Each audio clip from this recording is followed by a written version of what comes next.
man. Oh, no.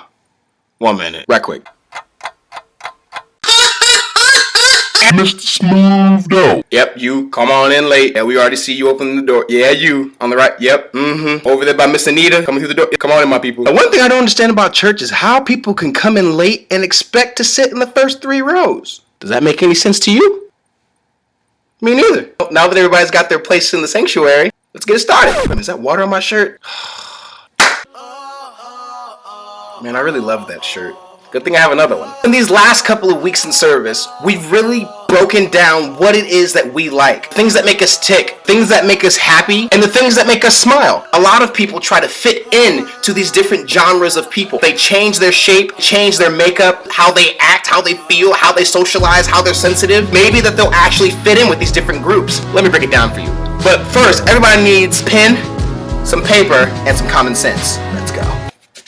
Have you ever had to spank your child for doing something that they saw somebody else doing, but then when they tried to explain it to you why they were doing it, the only explanation that they had was because their friend was doing it? Or have you ever been at your job and see somebody else in your workplace do something that you wanted to do, then when you tried to do it, it totally failed? Oh shoot, controversy. Ladies, have you ever seen a girl rocking a bad dress, some bad heels, and the nicest makeup you've ever seen? Then when you put it on, you look like Medea in her 3rd movie. There are some places, environments, situations that we weren't created for. And when we try to forcefully put ourselves in these places, that's where we get hurt. When I was little, I used to play with this little ball. You might know it, and your kids probably have one now. It was blue on the bottom, yellow on the top. There were different holes that were made of different shapes, and the shapes that corresponded with those holes were inside the ball. One thing that I didn't understand is why some shapes wouldn't go in some holes.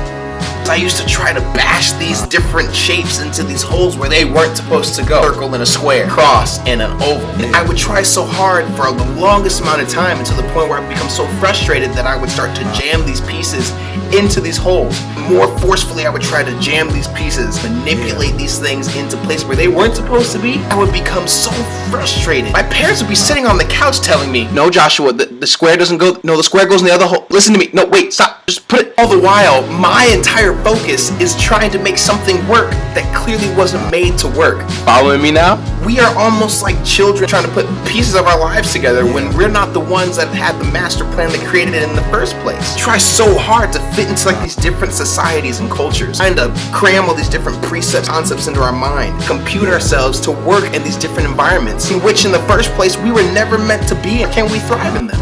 All the work, toil, research in order to fit in. Once we get into these places, we become stuck, not doing anything stale. God can't use us, we can't use us. People are avoiding us, running away in the opposite direction. There's no way out except for the way that you came in. It's almost impossible. You have evolved your shape to fit, to match where you're at. Once we get into these cultures and once we get into these societies, we try to figure out why we can't hear God. Nothing's working out, we can't get pregnant, we haven't gotten into the college, we haven't found him or her and gotten married. Remember, with me, I was working so hard to get pieces to work that weren't working that all my focus, attention was on these blocks and not on my parents talking to me. We become so sidetracked with trying to fit in that we don't even hear God trying to tell us where to go. We have all of our pieces God has created and he knows where they're going, but we're trying to cram them into something that we think we want. My parents would have to sit me down, explain to me what shapes were and why they wouldn't work, fit and piece together. Now you see, Joshua, this is a square. And squares don't go in round holes, son. A lot of us, you included, are trying to fit into these places where God didn't create us to be. And when we feel abandoned, we think that God's left. It really hasn't gone anywhere. He's just been trying to talk to us while we're already preoccupied on something else. So today, through this sermon, through this video, and through all the different examples that you're going to get today, try and adapt all of this to your life. Stop trying to jam stuff into places that don't fit.